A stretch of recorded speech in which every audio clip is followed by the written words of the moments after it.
sem sicer zelo privrženec teh predstavitev, ker me kar malo dvignejo pred predavanjem, tako da to dobro vpliva, upam, na moj nastop. Najprej moram povedati, kako sem se s Tavčarjem srečal, seveda sem ga bral že prej, ne? Ampak nekje konec 70-ih let, druga polovica 70-ih, začetek 80-ih, se je prvi pri nas začelo sistematično zbirati podatke, poročila, pregledovati za nazaj arhive in tako dalje, glede slovenske zgodovinske avantgarde. In v tej generaciji smo bili pač tudi, recimo, poleg Vreca, ki je že prej te stvari delal v času 60-ih let, ne, v Ohoju in tako naprej, ampak brez njo avantgardo, je bil Janez Vrečko, je bil Aleš Erjavc, je bil Janez Strehovc, je bila še cela vrsta drugih, tako da Peter Krečič že prej, tako naprej. In bilo treba odkrivati zadeve in bilo treba tudi preživele avantgardiste, ki so takrat bili še živi, prepričali, da sploh hoče spregovoriti o tem.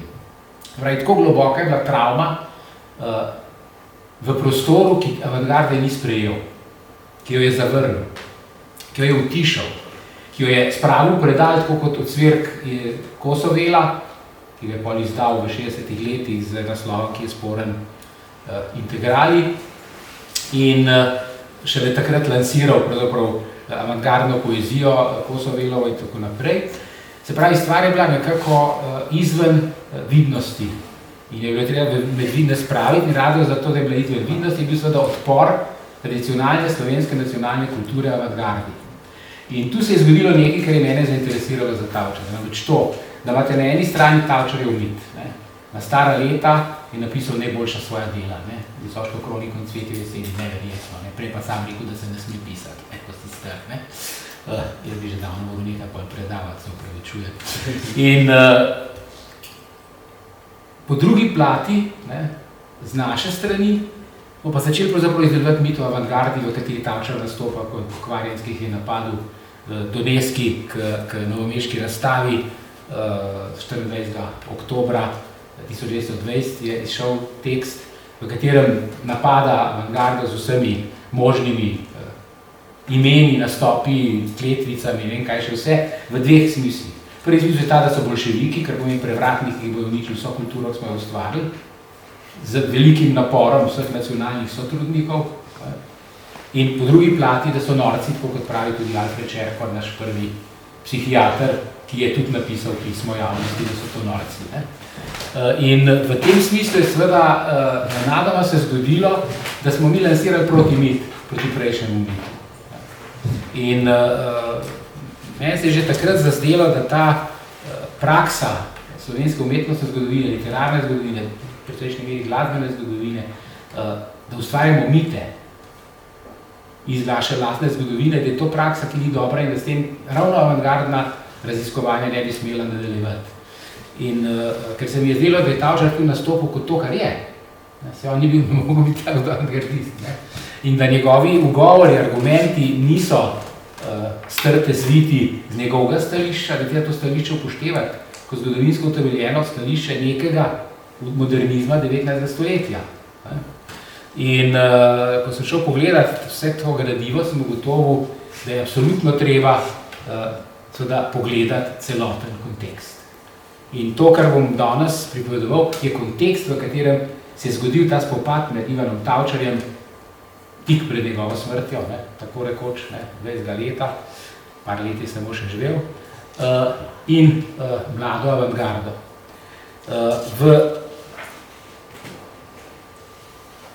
Prvi kontekst je ta, da seveda Ivan Tavčar ni doživel celotne slovenske zgodovinske avantgarde, ki ima 3 valove.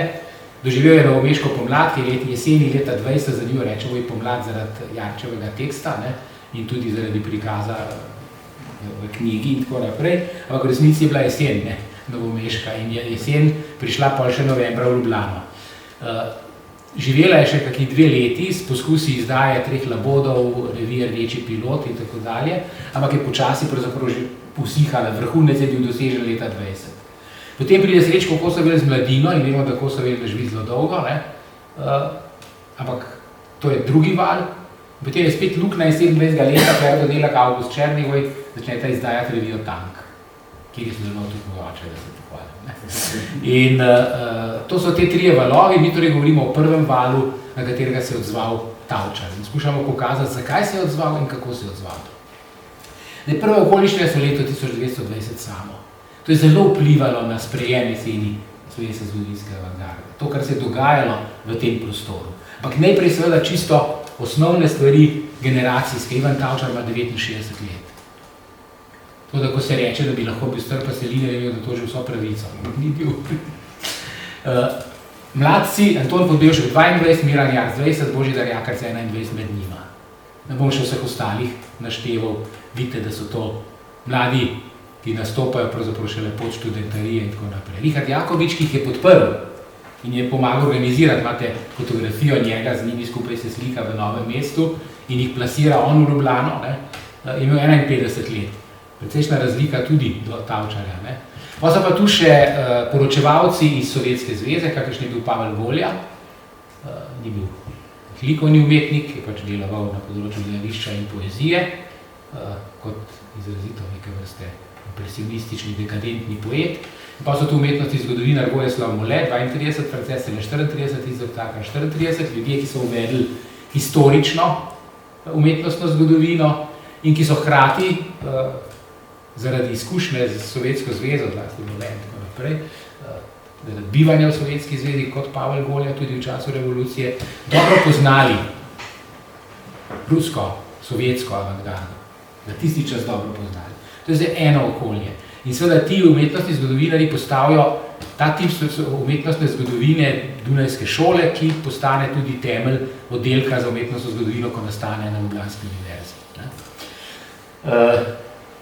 In večinoma pišejo v katoliške revije. Na drugi strani je potrebno vedeti, da leto 1920 glede Sovjetske zveze in revolucije pomeni konec intervencije in notranje državljanske vojne. Bile so 3 fronte, na vseh 3 frontah revolucija zmaguje. Kar je pomenilo, da je treba vzpostaviti nek trajen red. Se mora zdaj po državljanski vojni, po sesutju, po uničenju dežele in tako dalje, počasi začeti pripravljati, kakšna bo ta dežela. Na to, kakšna bo ta dežela, vplivata vsaj 2 stvari. Izven domene vodstva Lenina in drugih, kar je bilo izven dežele. Prva je, da začne veljati Versajski sporazum, ki potisne Nemčijo v nemogoč položaj. Mora plačevati reparacije, torej za škodo, ki jo je naredila z vojno, izgubi Alzacijo in Loreno, kot vsakič, ko Nemci izgubijo vojno, ko Francozi izgubijo vojno, verjetno nazaj k Nemčiji in tako naprej. In hkrati v Zargebitu, v območju Zara, z rudniki in težko industrijo, ves dobiček gre v francoski budžet, ne pa v nemškega. To je prva intervencija Hitlerjeva, ko prevzame oblast, je ponovna pridružitev okrožja Zara. Se pravi, imate na eni strani to novo situacijo v Evropi, ki pomeni pot v konsolidiranju koalicije, ki je zmagala v prvi svetovni vojni z Združenimi državami Amerike v ozadju in seveda osredotočenje na spopad s Sovjetsko zvezo. Na drugi strani imate revolucionarne staje po vsej Evropi od leta 18, leta 17 naprej, izven Rusije, vse so poražene, vse vemo, Nemčija, Madžarska in tako dalje. Skratka, treba ugotoviti, da svetovne revolucije ne bo. Revolucionarna oblast bo v eni sami deželi, v Sovjetski zvezi, in Lenin pravi, za razliko kasneje od Stalina, v eni sami deželi ni mogoče zgraditi socializma.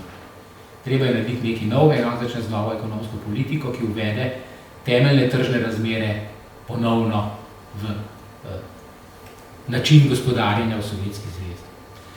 Se pravi, da tisti, ki sanjajo o revoluciji tu ali pa v Nemčiji ali pa kjerkoli, so leta 20 že izgubili. Ampak na drugi strani imamo pa Slovenci čisto posebno zgodbo, vstop v novo državo. Ta nova država Srbov, Hrvatov in Slovencev, ki hoče biti Jugoslavija, se kasneje tudi imenuje Jugoslavija, se spremeni v letu 18 v trenutku iz države, ki bi združevala nekdaj v Avstriji, v Ogrski, bivajoče južne Slovane, torej Srbe, Hrvate in Slovence v okviru nekdanje Avstro-Ogrske, se spremeni v državo, ki ima 20 milijonov prebivalcev, bila takrat 18, ki obsega Makedonijo, Srbijo, Kosovo, Bosno in Hercegovino in tako dalje, vse te dele, ne, ki jih poznamo tudi danes, vendar na način, ki pomeni uporabo, podobno kot na Primorskem Italija uporabi svojo zmago v prvi svetovni vojni, da nam odzamejo ozemlje, da seveda Srbi zasedejo ozemlje te nove države. Oni so tisti, ki so zmagali. Avstro-Ogrski, Slovenci, Hrvatije, tudi Bošnjaki so bili poklicani v Avstro-Ogrsko vojsko in so napadli Srbijo leta 14. In so bili tretirani kot tisti, ki so izgubili vojno. In če izgubiš vojno, nekdo drug odloča o tvoji usodi. Vendar je v Sloveniji vladalo navdušenje, da smo prišli v okvir neke slovanske države, ne več države, v kateri se moraš ves čas bojevati z nemškim nacionalizmom, in zbirka Otona Župančiča ima naslov Zadnje Vidove. Torej v Vidovdan, v ta Vidovdan, ki je simbol Kosovske bitke, ki je simbol množice dogodkov v srbski zgodovini in ki se neprestavno pojavlja kot neko vidovdansko sporočilo, poslanstvo Vidovdana in tako dalje, ki se tako pojavlja še danes. Ne bom recitiral Otona Župančiča, nisem igral, ampak imate gor tekst. To je njegovo navdušenje. Ni bil edini, tudi drugi so bili navdušeni na tem, da so v tej novi državi. Ampak, hkrati pa leta 20 se zgodijo 3 stvari, ki to ugodno atmosfero prvih 2 povojnih let razrušijo. 13. julija je požig Narodnega doma v Trstu, točno se vidi, kakšna bo usoda Slovencev, če jih dobijo Italijani v roke. 10. oktobra koroški plebiscit, na katerem izgubimo večji del Koroške onkraj Karavank, in to z glasovanjem tudi slovenskega življa proti vključitvi v Jugoslavijo, bomo videli jasno tudi zakaj. In 20. novembra je podpis Rapalske pogodbe, ki nam odvzame dobršen del Notranjske in celotno Primorsko. To je bil seveda poraz ideje zedinjene Slovenije. Zedinjene Slovenije očitno ne bo. Zgubili smo tretjino ozemlja, ki smo ga risali na zemljevidih, in ta nova država pod srbskim vodstvom se zato pravzaprav kaj posebej ne zmeni. Odposlanci, kateri so bili na čelu, predvsem ministri takratne vlade leta 20, ta delegacija, ki je v Rapalu podpisala to pogodbo, se ni upala za avtomobili vrniti skozi Slovenijo v Beograd, tako da so čakali, da se poleže nejevolja na tem. To je točno čas, v katerem se dogaja novomeška pomlad. Del njihove avantgardne ostrine ni samo izkušnja prve svetovne vojne, nekih grozot, izgube vseh vrednot, ki naj bi kultura tega evropskega sveta predstavljala, ko se vzpostavi, da je ta kultura sama okužena z nasiljem, da sama kliče po krvi in tako naprej. Ni samo to, je tudi to, kar se je zgodilo leta 20, je ozadje tega, da je treba pravzaprav sesuti ta svet, ta temeljna avantgardna ideja, ne samo umetnost, celotno, vse treba sesuti, vse postaviti na noge. Novomeška pomlad nastopi 26. septembra v Novem mestu in novembra 20 na več prireditvah na različnih datumih nastopi v Ljubljani, zelo lepo organizirano, s plakati, ki jih je naredil Božidar Jakac in tako naprej, vzbudi veliko pozornost, postane centralni kulturni dogodek te jeseni, o katerem si piše in govorijo, zato tudi Tavčar, ampak to se vse dogaja znotraj kampanje za volitve v starodajno skupščino nove države. In na poziciji unitarizma in centralizma, se pravi, unitarizem pomeni, vsi smo en narod, da obstajajo samo še neka plemena tega naroda, ki malo drugače govorijo, in hkrati centralizem, se pravi, ne bo nobenih slovenskih, hrvaških, nacionalnih pokrajin znotraj države, ampak se bo vsem vladalo iz Beograda in bo samo administrativne enote, ne pa samo upravne enote, ki bodo upravljale. Torej, Slovenija je razdeljena na Kranjsko in Štajersko, ni bilo ene same. In glavni, kasneje, v 30 letih sporazum Cvetković-Maček je bil sporazum o tem, da je Hrvaška enotna pokrajina, Slovenci je tudi takrat enotne pokrajine, nismo dobili, kljub Korošcu. In tako nastane na tem programu Jugoslovanska demokratska stranka, ki te volitve zmaga. Del te Jugoslovanske demokratske stranke je tudi slovenski demokrati, torej Ivan Tavčar je bil njihov predsednik. Oni so sami pristali na program unitarizma in centralizma, so odpovedali programu zedinjenja Slovenije, seveda tudi z določenim razlogom, vidite, da zedinjenje Slovenije ni bilo mogoče pričakovati. Ne. Drug kontekst. Treba je videti Ivana Tavčarja kot celovito osebo.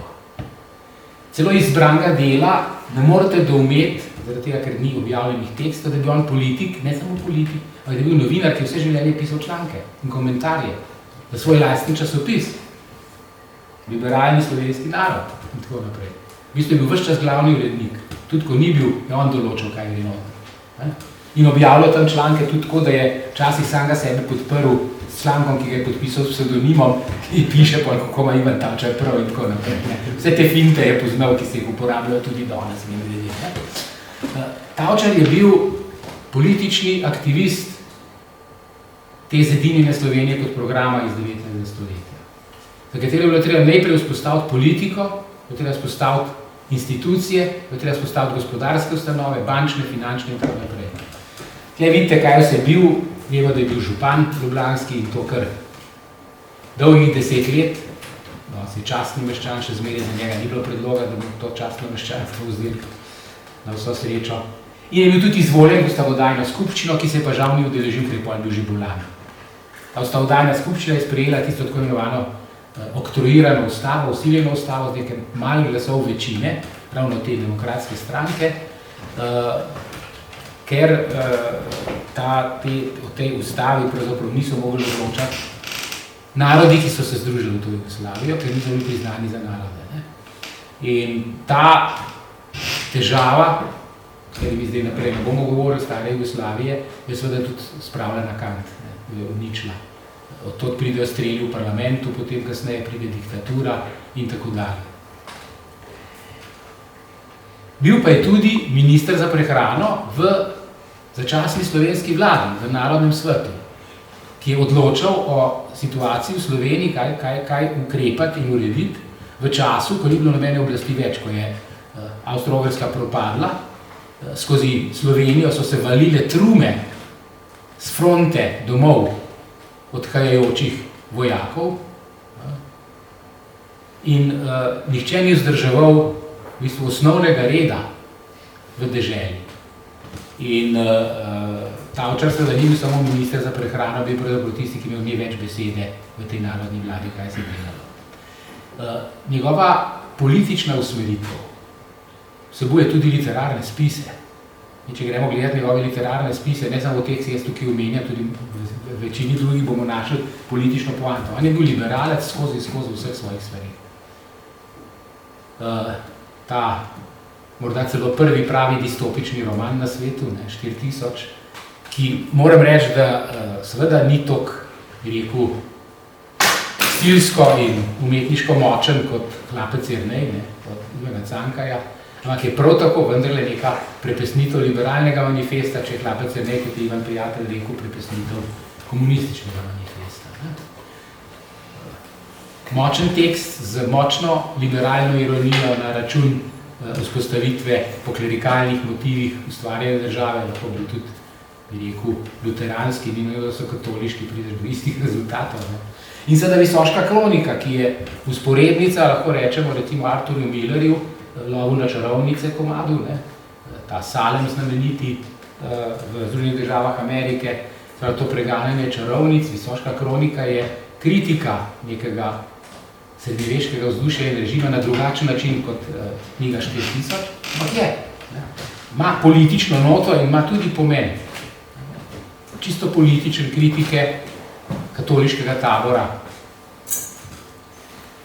Deloval je tudi v nacionalni ekonomiji, ustanovil je prvi slovenski denarni zavod Mestno hranilnico 1989, bil je njen pravni svetovalec do konca, so ustanovitelj kreditne banke, ker moramo imeti hranilnico, moramo imeti pa tudi kreditno banko, to je kasneje bila investicijska banka, ki je po letu 90 neslavno propadla, pod Tavčarjem pa ni propadla.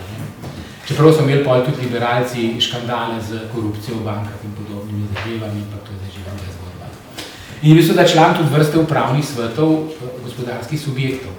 Politika je bila tu v tem. Slovenci moramo imeti svoje gospodarske subjekte, ker nemški gospodarski, avstrijski bolj rečeno gospodarski subjekti ne bojo podpirati slovenskih gospodarjev, slovenskih kapitalistov, slovenskih podjetnikov in moramo imeti svojo lastno finančno in siceršno bazo. Vse to je ustanavljal, poleg tega pa še civilno družbo. To, kot društvo, kot je on soustanavljal in kot je imel govorov na ustanovnih konferencah, se ne da našteti. Ustanovil je društvo pisateljev, dramatično društvo, slovenskega Sokola, društvo pravnikov, bil je podpornik torej Slovenske matice in tako dalje, da našteva naprej. Seveda ni bil edini, ampak posod je bil zraven, posod je imel pomembno besedo. V Tavčarjevi smrti so v Slovencu, torej v časopisu, s katerim so se napadali slovenskim narodom ves čas, SLS-ov časopis, recimo katoliški ali klerikalen, v drugi strani liberalci, so v njegovi smrti zapisali, da je včeraj dne 19. tega meseca ob 1:30 popoldne zavedno zatisnil svoje oči dr. Ivan Tavčar, ena najmarkantnejših osebnosti slovenske politične zgodovine. Če ti to napišejo nasprotniki v smrti, pa se ve, kaj si. Ampak najprej napišejo politična zgodovina. Pa je bil pa še literat. Mi politične zgodovine danes praktično ne vidimo. V njem. Vidimo samo literata. On nikakor ni bil samo literat, on je bil najmarkantnejša oseba slovenske politične zgodovine. In je to še danes, če gremo resno raziskovati. Samo en izsek bomo pokazali, leta 18 narodna vlada. 38. seja narodne vlade je bila 23. decembra 1918, to je že čas, ko potekajo pravzaprav pristopi k tej novi državi, ki bo imela središče v Beogradu, ne pa v Zagrebu, kot je bilo prej mišljeno. Sejo so prekinili, da so lahko vstopili polkovnik Milan Pribičevič. Polkovnik Milan Pribičevič je prišel okupirati Slovenijo. Kranjsko. On je prišel z vojsko, to vojsko je narodna vlada dobila na razpolago, narodni svet, če hočete, da je z njo utišal razne upore, ki so imeli vsi po vrsti seveda v sebi nek lokalni značaj, pa vendar so hkrati imeli tudi možnost nekega našega revolucionarnega vrenja, da bi se izrazito razširilo. Vključno s kakšno štrajkov železničarjev v tem času in tako naprej. Tako da pride polkovnik Milan Pribičevič, ki je bil kasneje pomemben politik ravno tega unitarističnega pristopa, torej demokratske stranke. Ko je prišel, je poudaril najprej, da je v prvi vrsti Jugoslovan in ne dela med posameznimi plemeni nobene razlike. No, to je lep opis unitarizma. Zdaj pa, kako prodati unitarizem in centralizem, ne da bi omenil razliko med zmagovalci in poraženci, ker to bi bilo zbujanje odpora. Ne moreš ti neki narodni vladi, ki tukaj vlada, zdaj nekaj še mesec, pa pol 2 meseca reči, zdaj pa kot poraženci morate skloniti glavo, pa da bi jo mogoče še odsekamo. Pribičevič pomeni, da nacionalni moment novi državi ne bo imel kakega posebnega pomena. Kultura bo imela pa največji možni pomen. In če bomo mi imeli oblast v rokah, tam v Beogradu, boste vi imeli oblasti kulturo, v kulturi boste uspevali. To je ta razdelitev, ki je ves čas delovala na Slovence znotraj Jugoslavije. V tem oziru stavijo Jugoslovani na jugu in vzhodu države, zlasti Srbi, na Slovence kot najnaprednejši del jugoslovanskega naroda velika pričakovanja.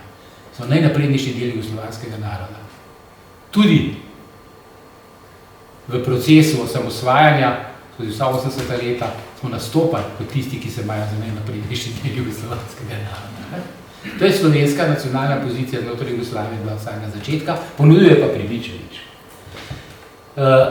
Na zadržke monarhije je odgovoril, da Karađorđevići niso tako kot avstrijski Habsburžani.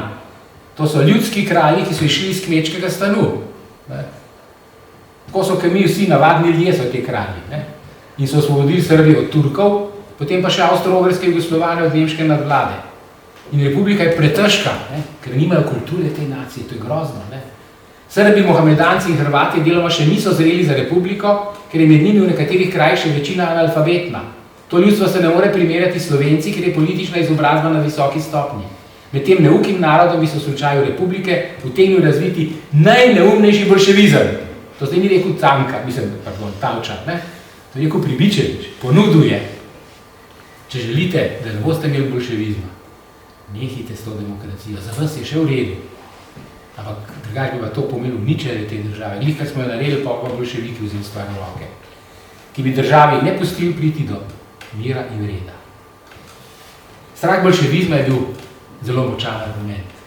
To je takrat pomenilo veliko. Tega so se vsi bali leta 20, še vedno ni bilo gotovosti, da se ne bojo upori naprej širili, da ne bojo razredni boji se razpleteli. začenja se še vedno, že prej traja, ampak še vedno je obvladana velika gospodarska kriza, ki pride po taki svetovni vojni in tako dalje. Zato so seveda, sodeč po zapisniku, ministri, ali če hočete, člani Narodnega sveta, sledili z odobravanjem vsi poverjeniki brez razlike in obljubili sodelovanje v njegovem smislu. Kupu jih je. Tako smo vstopili v Jugoslavijo. S Tavčarjem na čelu, so bili v vladi, vse tri stranke so bile, ne? SLS, torej katoliška, so bili liberalci, so bili tudi socialdemokrati. Ne? In so, potem, ko je odšel, pri Bičevi so dali na zapisnik, če bomo Slovenci složni, bomo igrali vodilno vlogo v državi. Česar se je kasneje Dolan zdržal. In zapisničar vsega skupaj je bil Fran Milčinski, starejši. On je bil v bistvu neke vrste sekretar Nacionalnega sveta narodne vlade. Torej, Tavčarjevi cilji v letu 1918 se skozi to zelo jasno vidijo. Preprečiti vsakršne nemire, onemogočiti širjenje bolševiških idej in utrditi meščansko oblast. To je normalen program v takih časih neke liberalne vlade, ki skuša uvesti red. Liberalno ureditev z jugoslovanskim velikim liberalnim tržiščem kot kompenzacijo za sprejemanje unitarizma in centralizma. To je to. Gremo zdaj na naslednji del konteksta. Še marsikaj bom povedal. Naslednji del konteksta je to, kako smo se mi ukvarjali z nacionalnim vprašanjem znotraj kulture.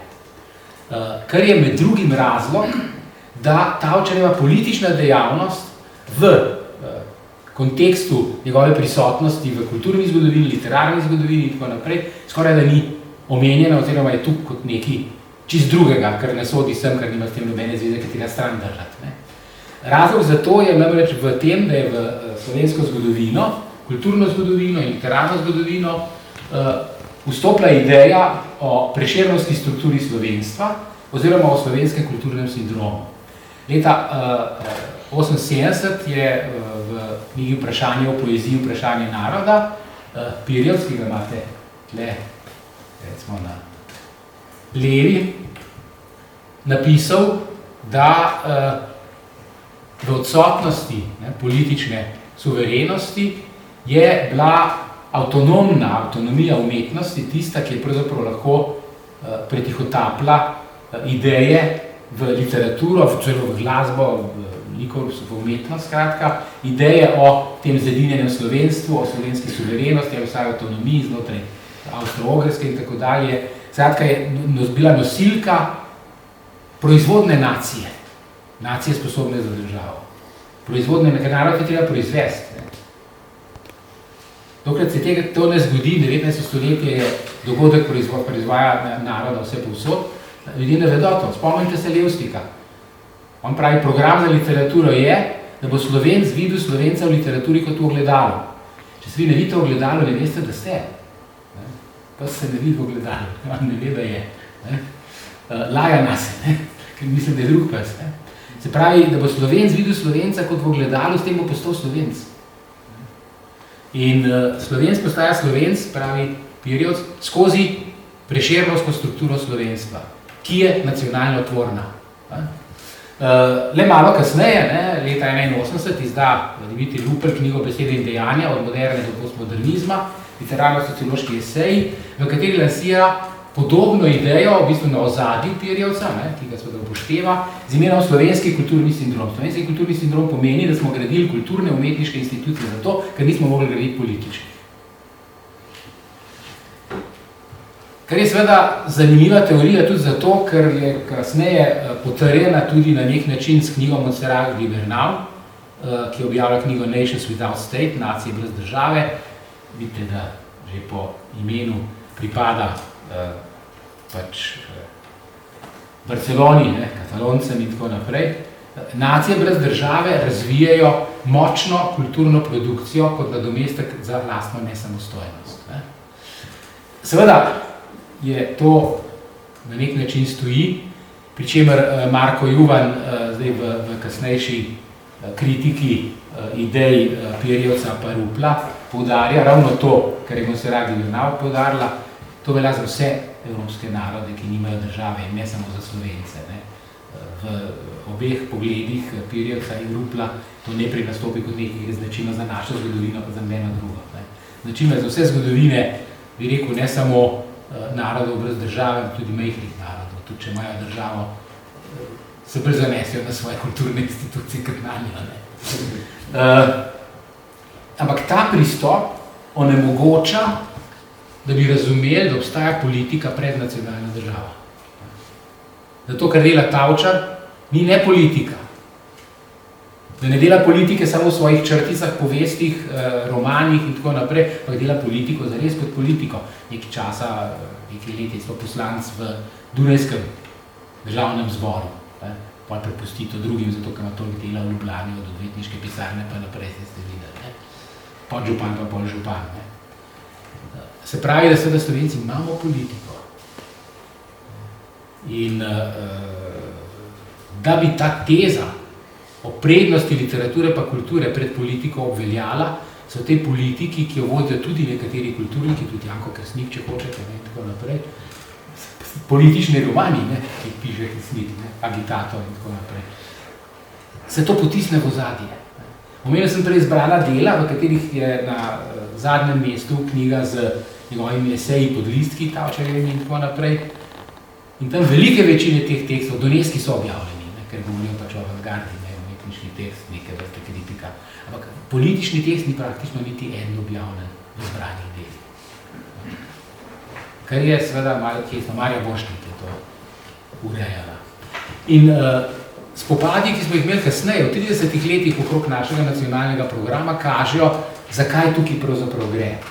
Oton Župančič je po obisku Luja Adamiča v Sloveniji, zdaj ste šli dve debeli knjigi Adamičevih tekstov, zdaj že država Amerike, napisal o slovenstvu svoj esej, v katerem je napadel to oskosrčno pojmovanje slovenstva, tudi kot čiste samo kulture in tako naprej, in je seveda postavil tezo, Luj Adamič je slovenski pisatelj, čeprav piše ameriško. Zato, ker on je tukaj izraz, on je naš. Ni treba, da pišeš v slovenščini, da si slovenski kulturnik. To je seveda, takoj ruši ta mit o vzpostavljanju, državotvornem vzpostavljanju, ko kultura ustvarja, proizvaja nacijo sposobnost za suverenost. In so ga napadli kot psa. Tako da je umolknil za nič koliko let. Župančič bil takrat pol ravnatelj ljubljanske drame in tako naprej. Ni objavljal več teh svojih tekstov. To je šlo v Ljubljanskem zvonu leta 1932 in vsi po vrsti so ga, kot rečeno, popljuvali. Merilo je slovensko slovenstva v slovenskem jeziku. Pa sta se spopadla pa Josip Vidmar in Edvard Kardel. In da Vidmar takrat še ni vedel, da je to Kardel. Samo povedal drugi. Objavil kulturne probleme slovenstva. Njegova teza je še hujša. Slovenci ne bomo nikoli ustvarili svoje lastne države, tle v Jugoslaviji ne je čisto v redu, v nadaljevanju Tavčarjevega liberalnega pogleda. Tisto, kar moramo narediti, so nove Atene in Firence. Ne Firence kot polis, ne Atene kot polis, ampak kot kulturno središče. In mi bomo torej nacija duha, ne pa nacija državnih institucij. Na to se odzove Sperans, Kardel, pod pseudonimom Sperans, Razvoj slovenskega narodnega vprašanja, razširi tekst, ki izide že pred to knjigo, ker pravi, doseči je bilo torej treba oblast, svojo politično samostojnost, insistirati na tem, da Slovenci moramo priti do svoje suverenosti. Kultura ne zadošča, če bomo samo kulturo, pa jezik bomo na koncu izginili. Rabimo državo in njene institucije. Skratka, ta kulturni program slovenstva je premalo. Mi smo morali za program postaviti samostojno državo. Zdaj, kako je to Kardel kasneje realiziral, je dolga zgodba od začetkov 45. do ustave 74, to se tudi zdaj ne bomo spuščali. Hočem reči, da so bili spopadi na tej liniji, na kateri se tudi v tem križanju, kot pri pristašu unitarizma, centralizma in tako naprej, kot načina preživetja Slovencev v novi evropski situaciji, novih mejah in tako dalje, se zdi ugodno, se znajde Ivan Tavčar. Ki hkrati seveda pride že leta 18 v želodec vseh novih mladih piscev, ne samo avantgardistov, ampak tudi modernistov z Otonom Župančičem vred, ker pogreb Cankarja 30. decembra 18 ob 3 popoldne sicer plača narodna vlada, Tavčar pa ni hotel kot župan obesiti slovenskih zastav na pol druga. Njegov spor s Cankarjem vsakič se reče, Cankarjev knjig ni vračal. Pa hodil je k Franjina kosila študentska, pa se mu je zamerila, tako kot se zameri nekomu, ki nič nima, vsakemu pomaga. Zato, ker ga vedno postavi v pozicijo, da mora dobrodelno se zahvaljevati za to, da je dobil eno žlico za pojesti. Seveda nekaj je tudi na tem. Ampak Tavčarjeva kritika, o kateri piše tudi, ko piše o Cankarju in se spopada z Oblakom, ki je napisal Josip Ciril Oblak, kritiko Tavčarjevega odnosa do Cankarja. Tavčar pravi, Cankar je točno to, kar je obveljalo na tej sceni, ki ni marala modernizma pa dekadence. Krasen stil ima zelo lepo obvlada jezik, prepoveduje pa same svinarije. To je ta ocena, ki je bila zelo močna v slovenski literarni kritiki v tem času. In Oblakovega odgovora na svoje pisanje seveda Tavčar ni hotel objaviti v svojem Cajtengu, tako da je potem objavljal v socialdemokratskem Cajtengu, kamor je tudi Ivan Cankar sodil kot član socialne demokracije, in seveda s tem je dal še dodatno možnost Tavčarju, da je še dodatno, tam pred Cankarju je že nekaj boljševizma, to je predhodnica. Tako da to je še eno od teh kontekstov. Potem imate pa novomeški kontekst kandijskega upora. Kopičijo se razlogi, zaradi katerih je Tavčar resen razlog imel, da se je ukvarjal tudi konkretno z Dolenjsko. 7.12.1918 se zgodi kandijski upor proti županu v Kandiji, Kandija je zdaj del Novega mesta, ne ne razmišljajo, več bi ustanovili svojo državo, Macedoniji prav, da ne. Ustanovijo Kandijsko republiko in odstavijo župana. Saj traja samo en teden, ampak 9. decembra je že zbor liberalne stranke. Ta župan Kandijski je bil sicer iz SLS-a, iz katoliške stranke, ampak liberalci se dobijo v prostori gimnazijske telovadnice. Lahko smo prepričani, da so gimnazijci, iz novomeške pomladi, vsi gimnazijci med vojno in tako naprej, da so v telovadnico prišli poslušati to.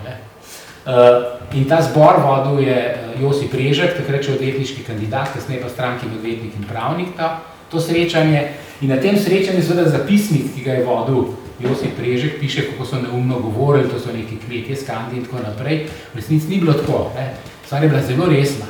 In kandijski uporniki so tudi izobesili rdečo zastavo na hiši, okrog katere so demonstrirali in tako naprej.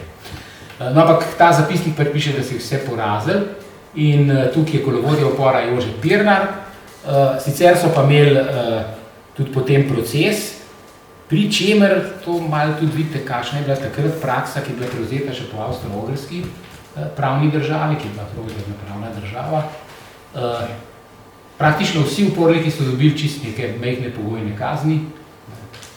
Tudi Cankar, ki je nič kolikor svojih predavanjih še pred Prvo svetovno vojno govoril, da je treba pustiti Avstrijo, da crkne v lastnem dreku, je samo plačal en goldirar kazni, pa je lahko naprej predaval. Na predavanji seveda vedno, ker še straž mojster, ki je šel to pobrati. Tako da so samo kolovodjo upora obsodili na 3 mesece, zaradi tega, ker je grozil z nasiljem, so mu rekli, vsake 3 tedne ena trda pojstla. To je bila sodba, tipična za to, kako se je pred ideološkimi in drugimi napadi branila avstro-ogrska država ves čas svojega obstoja. Kako je ona skušala ohranjati svojo ravnotežnost. Se pravi, ne s povečevanjem kazni, ampak z neki način omalovaževanjem upornikov s tem, da ji daš hecne kazni. Ampak, seveda, Tavčar je tu bil upleten, sam osebno je prišel v Novo mesto. Vidite, da ima celo vrsto razlogov, preden pa seveda gremo v ta sklep, velja pogledati še nekaj stvari, ki so pa povezane s tem, kar je pisal, pa kako je ukrepal kot minister. Rekli smo, da je vloga v vladi pomembna in imela njegova beseda tudi veliko težo. Poleg tega je vstopil s svojimi liberalci v Jugoslovansko demokratsko stranko kot njen del in lahko se že predvideva, da bo tudi Jugoslavij imel veliko vlogo, nažalost je pa prej umrl. Že 1. julija 1918 so oni preimenovali demokratsko stranko in se povezali Jugoslovansko demokratsko stranko. Na prvi vladni seji je bil on tisti, ki je opredelil odnos do Narodnega vijeća v Zagrebu. Takrat še ni šlo za Jugoslavijo v smislu Beograda, Jugoslavijo v smislu Zagreba. In je on opredelil odnos, zahteval je na drugi že slovesno za prisego novemu vodstvu in splošno mobilizacijo. Uradniki, da prisežejo novemu vodstvu, vsi, In splošno mobilizacijo. Splošna mobilizacija, njegov predlog ni bila sprejeta. On je hotel splošno mobilizacijo v Sloveniji narediti, zato da bi lahko nadzirali ta pretok z vojnih front, zlasti z Italijo, čez Slovenijo. Tisoči in tisoči prihajali na recimo Ljubljansko železniško postajo in tako naprej. To ni bilo sprejeto. Na tretji seji, po prvih 2 konstitutivnih sestankih, je priporočil naslednje izvršne ukrepe. Z ulic morajo izginiti srednješolci in otroci. Šole naj se vse odprejo in začnejo z delom. In uvede se hora legalis. Ker otroci so hodili na postajo gledati in spraševati, kako je ta vojna gleda in kaj je bilo. In so zvedeli o vseh teh grozljivih zgodbah. Prva svetovna vojna je vojna, v kateri je v vsej zgodovini padlo največ vojakov. V naslednjih vojnah padajo civilisti, tudi danes. Ne več vojaki. V naslednjih vojnah, druga svetovna vojna, verjete, ne bolj varno preživeti, če si mobiliziran. Lažji, kot pa če si civil. Te vojne, to so vojne proti civilo. Ta še ni bila vojna proti civilo. Prepove se tudi pohajkovanje po kolodvoru. Vsi oboroženi morajo imeti ustrezno dovoljenje za nošnjo orožja. Zaradi avtoritete nove oblasti se uradno izreče, da je hujskanje zoper vlado kaznivo po starem avstrijskem kazenskem zakoniku. In tako dalje. Vsi ti odloki so bili sprejeti in seveda tudi poseg, s katerim je preprečil zasedbo Celovca, ker je rekel, da ne more prehraniti, ker je dosti nerodno stališče, zato ker se je kasneje izkazalo, da je imel Celovc več hrane kot Ljubljana. Ampak to smo izgubili Celovc in to je tisto, kar se mu tudi ves čas seveda očita. Njegov argument je bil, to so ti argumenti, ki jih pač v politiki, ko bi rekel, na repu prenese nekaj, da je voditelj koroških Slovencev Miller, kar je izrazito nemški priimek in pa vemo, koliko je ravno tega Celovca. Vendar, v vsem tem času Tavčar ni bil kak umetniški intelektualec v kulturi, več čas je bil politik in to politik, ki je pravzaprav določal smer. In za konec, samo kar je šlo, vidim, da niste še zelo utrujeni, tako da bom še to povedal. Leta 1920 je tudi to, kar je pisal v Doneskih, k novomeški razstavi povezani vojni teksti, ker je tako izhajal v časopisu v Slovenskem narodu. Ko ste brali Tavčarja enega za drugim, kaj on piše. Kot vodja stranke, kot župan ljubljanski, kot najpomembnejši politik v tej Sloveniji. Tisto, kar je on pozdravil, je bilo pozdravljeno, tisto, kar je napadlo, je bilo odpisano. Vsaj za liberalce. Zato so to morali spremljati. Včasih je pa, kot rečeno, nekaj napisal pod pseudonimom, to je druga stvar. Gremo na prvo obdobje, recimo 3 mesece po novem letu. 1. januarja 1920 zarohni proti boljševikom med slovenskim ljudstvom in ogovarja pravici do stavke. Železničarska stavka je v tem času, tista, za katere pride tudi zaradi ukinitve kolektivne pogodbe leta 1920. Morda tega pride Zaloška ulica in tako naprej. Anton Korošec je bil takrat proletni minister, že v jugoslovanski, 13 mrtvih. Tudi ena 8-letna deklica teh demonstracije. Kot pojasnilo k novoletni poslanici zoper bolševizem izide 22. januarja govor za zdravo valuto.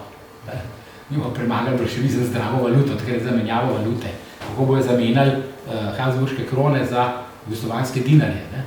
In če bo izmenjava slaba, bodo ti dinari manj močni, ker je bila prej krona, če bo ljudje dobili za to manj, ker bi morali glede na tržno vrednost, bo seveda država takoj osovražena. In s tem se seveda ukvarja ta njegov tekst. Pa še tu je napadl bolševike, iztrekajo še 25. januarja, se je pa začela polemika z Josipom Oblakom o Cankarju in o tem ne bomo ponovno govorili. Potem je 22. januarja tudi v Jugoslaviji, druga liberalna revija, ne liberalna revija, kritična, čeprav je malo liberalna, pa kritika te liberalne stranke Tavčarjeve, je še oster napad na Tavčarja kot avstrijakanta in medvojnega izdajalska, ker je sodeloval navdušeno z Dunajem. Pa tudi antidemokrat je v tem tekstu Tavčar, medvojni izdajalec, antidemokrat, okosteneli tiran, bizantinec, reakcionar najhujše sorte. Tako da ta napad je še spodbudil Tavčarja tudi pri obravnavanju Cankarja, ki se ga loti s svojimi teksti tako, da je treba njegovo literaturo ločati od strankarske pripadnosti. Prav, če ga hvalite za to, ki je socialdemokrat pa rdečkar, pa veste, da to ni literatura, ker je politična. zato pa na koncu staneta samo jezik in slog. Njegovo pisanje treba ovrednotiti kot nepregledno meglenost, to je ta očitek dekadenci, in tretjič, neprestano pada v banalnosti in neumikanosti, ne, grob je, ne, tak, umazan. To ni nič, bi rekel, posebnega spet za slovensko situacijo. Max Nordau, ki je že v 80-ih letih, 1984, napisal tekst o Entarte Tecuis, izraz, ki ga kasneje po tega judovskega analitika kulturne situacije prevzame nacistična stranka Hitlerjeva, ne, ta Entarte Tecuis je naslov njegovega dela, to je umetnost, ki se je pokvarjena umetnost. Ne. In tam on natančno te argumente. Plus še tisti argument, ki ga Tavčar proti novomeški turagi tudi objavi, da so to nori ljudje, ki tako piše in tako ustvarjajo. Zakaj? Zato, ker ne prenesejo sodobnega, modernega sveta in hitrosti njegovega življenja, so nesposobni se prilagoditi hitrosti modernosti in zato seveda doživljajo najrazličnejše travme, histerične izpade in tako dalje, in seveda vse to zanesljivo nima nobene zveze z umetnostjo. Tako se je on Cankarja lotil. V tem času je pisal tudi še o krizi v lastni stranki, o krizi in draginji 14. marca, a smo res pred potopom in podobne tekste.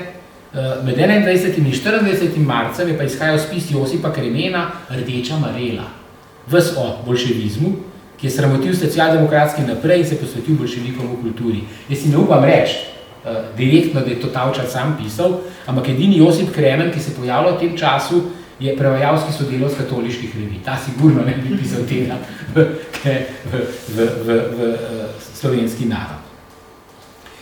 Potem je tu še Tavčarjev znameniti spis, še en politično znamenit za predvojne komuniste, Komunizem in slovenska mladina, ki je šel 25. marca 1920. Kjer Tavčar že govori o komunizmu, ne več samo o bolševizmu, zato, ker je nastala komunistična stranka, čeprav Slovenci k njej še niso pristopili.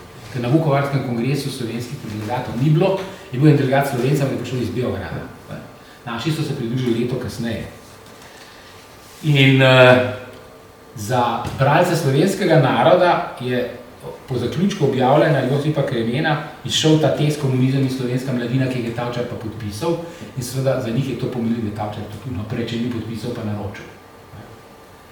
In so ga potem odgovorili Društvo študentov marksistov.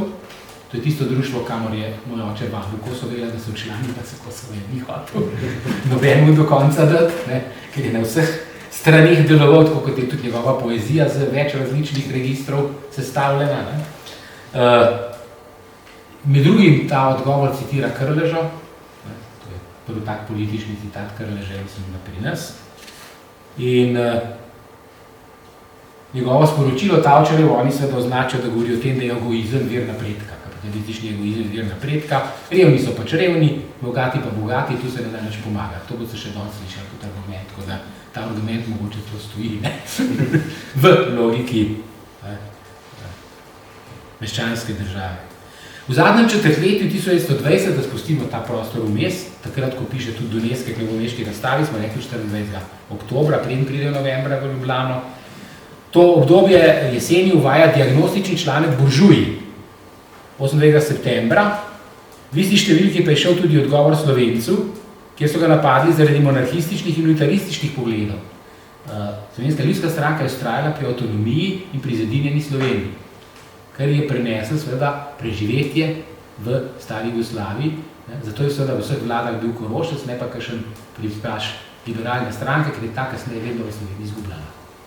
Zaradi tega, ker ni zastopala avtonomijo slovensko in zedinjeno Slovenijo, nerazbito na dve pokrajini in tako naprej.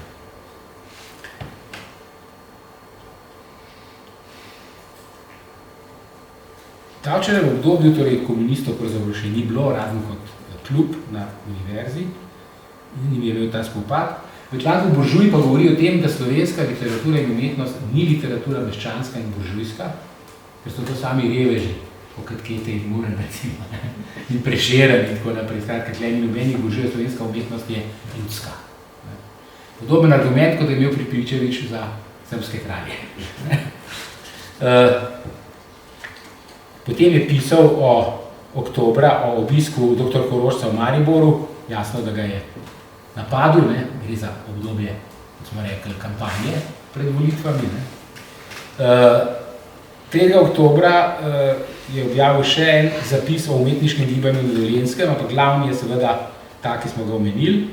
3. oktobra, 29. oktobra izide volilni manifest Jugoslovanske demokratske stranke, ki ga podpiše Ivan Tavčar kot vodja, seveda. 7. novembra objavi še lasten programski govor kot kandidat za konstituanto.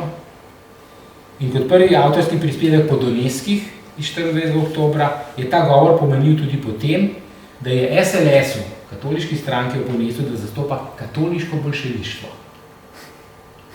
Se pravi, med sovražniki ni uvrstil samo novomeške avantgarde, ampak celo katoliško srednjo slovensko, ki je, kot imamo danes, 50-50 razdeljen prostor, je tudi takrat bil 50-50 razdeljen, socialdemokrati so pomes drobtice pobirali. In zanga so zdaj katoliki v Sloveniji boljševiki, med drugim zato, ker imajo Kreka, ki ima socialni program. In to ne kakšen ne dovolj močan socialni program omejevanja kapitalizma, ki raznašuje kapitalizem za nesprejemljiv način urejanja medsebojnih odnosov, gospodarskih, finančnih, ekonomskih v moderni družbi. In na drugi strani seveda tudi podpora novomeški pomladi v kritika v katoliških časopisih in revijah. In to je za njega pol seveda katoliški boljševizem.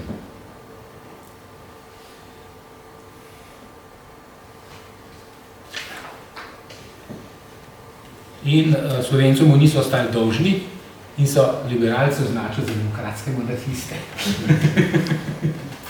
Tako da tukaj je nekje bežni pregled besedil, ki jih večinoma, kot rečeno, v zbranih delih ni,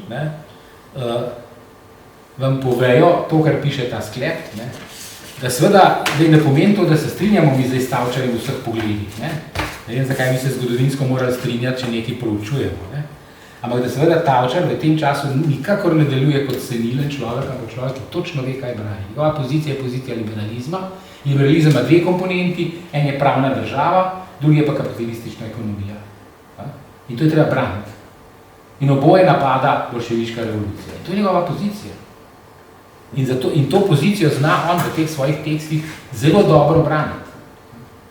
Je v tem, pravzaprav v tistem času, edini, ki ima tako artikulirano kritiko, zraven s to zvito potezo, ki združi zraven še pol SLS, pa socialne demokrate, pa še komuniste, jih vse poveže v tisto, kar je treba pravzaprav videti kot prekucuško ideologijo. Edino liberalizem prinaša urejeno državo s nekimi pravicami, ne jih tako, kot jih pojmujemo danes široko, ampak nekimi pravicami, in prinaša seveda tudi možnost bogatenja na jugoslovanskem trgu, ki ga je obljubil Pribičević in tako naprej. Se pravi, tam, torej v vsakem primeru Tavčar ni senilna oseba, tja do smrti ne, ve, kaj počne. Tragedija Tavčar je seveda v tem, da je s tem pristopom k jugoslovanski demokratski stranki v bistvu slovenski liberalizem obsodil na počasno odmiranje v volilnem prostoru. Zaradi opustitve programa Zedinjene Slovenije so zgubljali seveda na volitvah vsakeč naslednjič več. Na eni strani so pridobili s tem v jugoslovanskem parlamentu predstavništvo Slovenije popolnoma v roke Slovenska ljudska stranka s Korošcem na čelu, na drugi strani pa v ta prazen prostor vdirajo komunisti, ki s svojim nacionalnim programom zato seveda tik pred drugo svetovno vojno uspejo pritegniti pozornost, uspejo pridobiti vso to kulturniško srenjo, to, ki je kritizirala že Tavčarja, zaradi odnosa do Cankarja in tako naprej, zase od Otona Župančiča pa naprej, z Josipom Vidmarjem vred in tako naprej. To so sami liberalci, trdni čisti liberalci, ki začnejo pristopati k tej listi za priznanje Sovjetske zveze in kasneje seveda v Osvobodilno fronto. In ko govorimo o pristopu kulture v Osvobodilno fronto, se pravi Josip Vidmar in tako naprej, ne pa samo neke stranke, in o pristopu, če hočete, tudi slovenskega Sokola, enega pomembnega dela v Osvobodilno fronto, je to vse posledica te situacije. Slovenski liberalizem je na začetku te prve Jugoslavije izgubil tla pod nogami. To je tisto, kar je gotovo tragika Tavčarjeve pozicije, njegova sreča je, da tega, kar se je zgodilo, s tem nihče ni doživel. Je bil po svojem času trden, jasen, zelo dorečen politik in je kot tak politik seveda hkrati literat in politik in je to treba vedno videti v njegovi osebnosti. On je vendarle pravzaprav skoraj najpomembnejši slovenski politik druge polovice 19. stoletja in začetka 20. stoletja. Hvala lepa!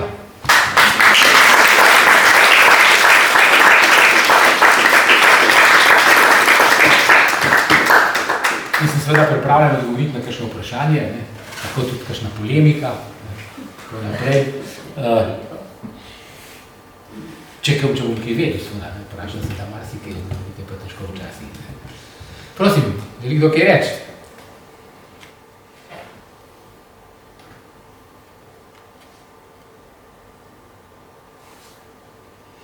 Jaz upam, da je vsaj Tavčar zadovoljen, da se ga malo pohvali po 100 letih. In to, da ga pohvali nekdo, ki študira sicer avantgardo, ne?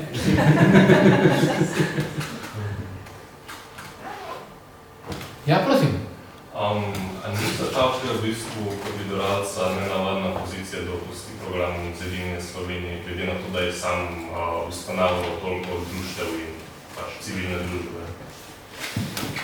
Ja, in tako seveda stori že leta 1918, ne? Ker če bi to storil leta 1920, ko je bilo Slovenije za 1/3 manj, ne? Še več kot 1/3 manj, po ideji Zedinjene Slovenije, dokot bi segala, ne? Se prvi zemljevidi veste, da segajo do Monakovega, torej do Mimika, ne? Tako naprej.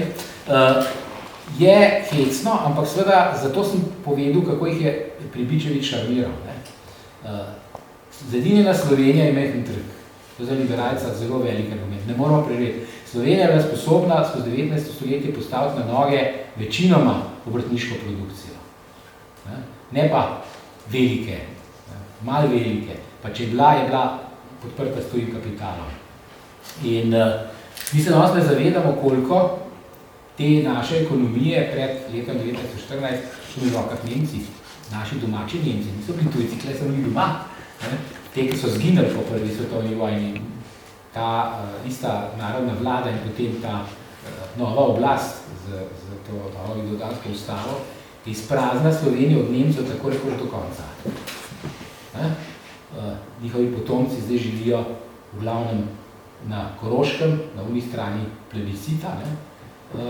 In še vedno zahtevajo priznanje obstoja avstrijske nacije v Sloveniji. Ne? Oni so takrat zgubili domovino, kot so Ezoli kasneje italijanski. Ne? To so vse te zgodbe zgodovinske, ki jih je treba danes pač ovrednoti tudi na ravni osebnih doživljanj in dogodkov in kaj se vse kakšnim družinam zgodili in kako so trpeli in tako naprej. Za izjemo kočevarjev. Kočevarji pa niso Avstrijci, kočevarji so pa res po izvoju Nemci. Ne? In zanimivo je omeniti, tukaj je tudi ta razlika med katoliško politiko pa Tavčarjevo, sicer kasneje. Anton Korošec kot član vlade jugoslovanske, praktično vlade takrat, ko je bil konfiniran na začetku diktature Aleksandrove, ves čas vladni minister v Beogradu. Je bil minister tudi v času, ko so pod pritiskom prihoda Hitlerja na oblast v Nemčiji v Jugoslaviji morali popustiti. Jugoslavija ni imela manjšinske politike. Nobena manjšina ni imela nobenih pravic v stari Jugoslaviji. Nobenih. In so s posebnim zakonom dodelili pravice nemški manjšini v Jugoslaviji. In je Korošec uspel doseči, da to velja v vse ostali Jugoslaviji, v Sloveniji pa ne. In zato, da to ne bi veljalo za kočevarje, ki bi zahtevali nacionalne pravice, šolstvo v Nemščini in tako naprej, in so jih še naprej zatirali. Ker vam pove pa celo to zgodbo o kočevarjih, zakaj se je zgodila ta zgodba in zakaj ni pa danes ni več, ko so po prvi svetovni vojni še obstali. Tavčar je bil v tistem času pač prvi pod vtisom zmagovite armade srpske. Ona je imela podporo v Versaju, ona je imela podporo v Rapalu, ona je imela podporo povsod in ker je ni zanimala ta meja, smo mi izgubili Primorsko. Ne? In se je tudi bila pripravljena umakniti iz Koroške, ne? Se to dobro vemo. Ne? Če bi Tavčar poslal majstra gor, ja, potem bi se lahko zadeva drugače končala, čeprav se verjetno ne bi drugače končala, ker naklonjenosti tistih so bili del poražencev, ne glede na to, da so bili neka svoja nacija in tako naprej, ker takrat ni pomenilo dosti drugega, razen to, da se pripozna, da mogoče pa res obstajajo. Ne. Ni bilo, to ni bila valuta, da prideš do več pravici. Tavčar je razmislil očitno zelo realistično, če se pridružim temle, bomo nekaj dober.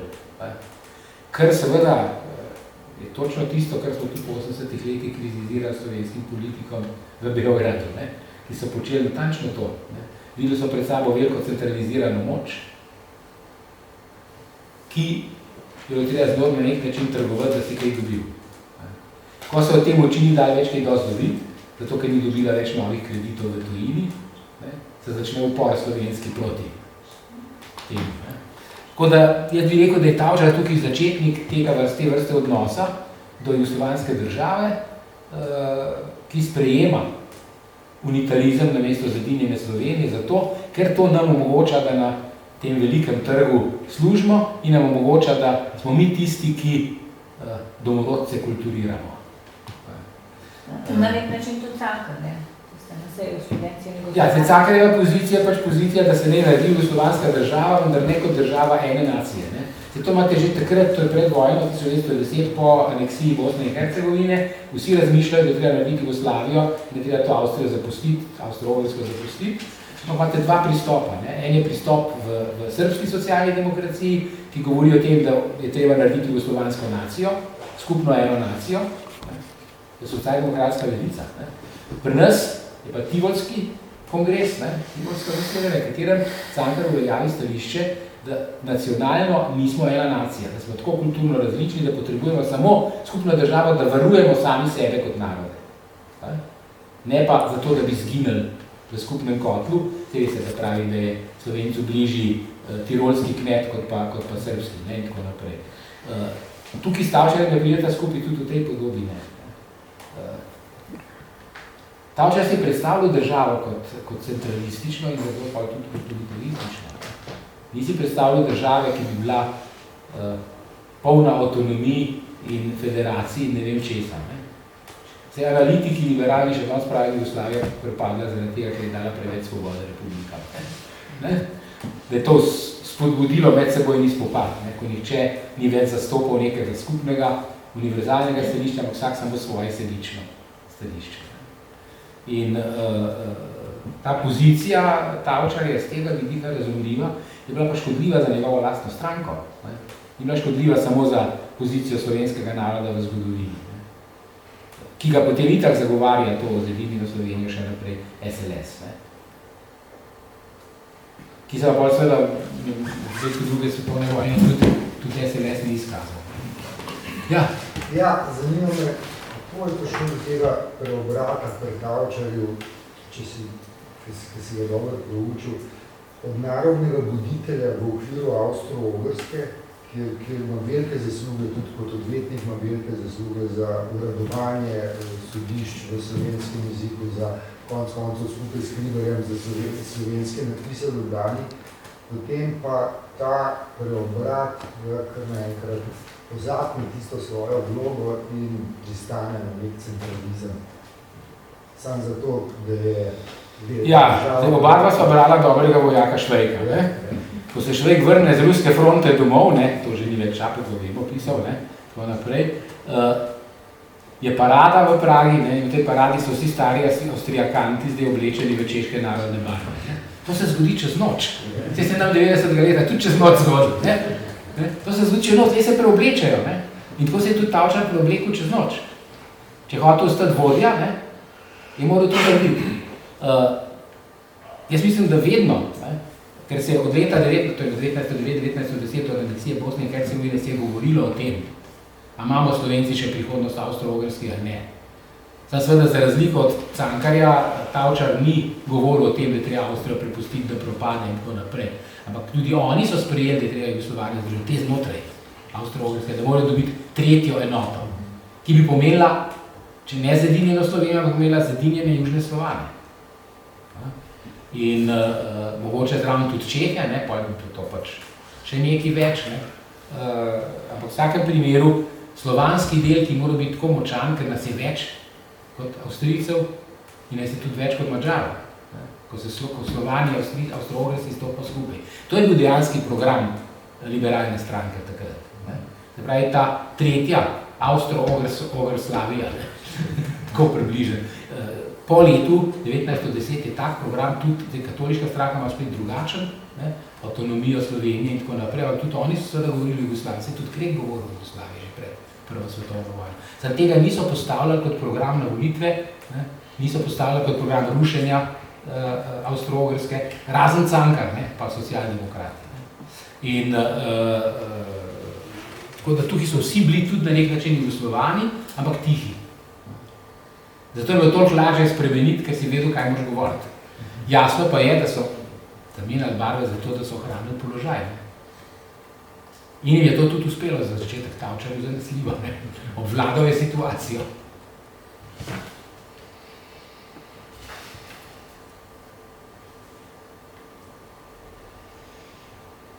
Če ni več vprašanj, hvala vam lepa, da ste bili tle. Jaz sem užival, ko sem vas gledal, kako me gledate. In upam, da vas je malo tudi razvedril, ne? Gre samo za poučevanje.